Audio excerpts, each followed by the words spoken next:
قتادہ نے بیان کیا سعید بن مسیب سے اور ان سے عبداللہ بن عباس رضی اللہ عنہ نے بیان کیا کہ نبی کریم صلی اللہ علیہ وسلم نے فرمایا، اپنا دیا ہوا ہدیہ واپس لینے والا ایسا ہے جیسے اپنی کی ہوئی قے کا چاٹنے والا۔ صحیح بخاری حدیث نمبر 2621۔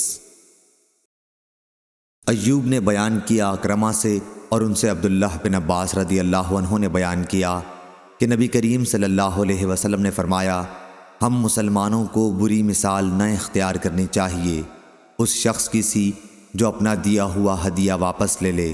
وہ اس کتے کی طرح ہے جو اپنی قے خود چاٹتا ہے۔ صحیح بخاری حدیث نمبر 2622۔ امام مالک نے بیان کیا زید بن اسلم سے ان سے ان کے باپ نے کہ انہوں نے عمر بن خطاب رضی اللہ عنہ سے سنا، آپ نے فرمایا کہ میں نے ایک گھوڑا اللہ کے راستے میں جہاد کے لیے ایک شخص کو دیا، جسے میں نے وہ گھوڑا دیا تھا اس نے اسے دبلا کر دیا، اس لیے میرا ارادہ ہوا کہ اس سے اپنا وہ گھوڑا خرید لوں۔ میرا یہ بھی خیال تھا کہ وہ شخص وہ گھوڑا سستے داموں پر بیچ دے گا، لیکن جب میں نے اس کے بارے میں نبی کریم صلی اللہ علیہ وسلم سے پوچھا تو آپ نے فرمایا کہ تم اسے نہ خریدو، خواہ تمہیں وہ ایک ہی درہم میں کیوں نہ دے، کیونکہ اپنے صدقے کو واپس لینے والا شخص اس کتے کی طرح ہے جو اپنی ہی قے خود چاٹتا ہے۔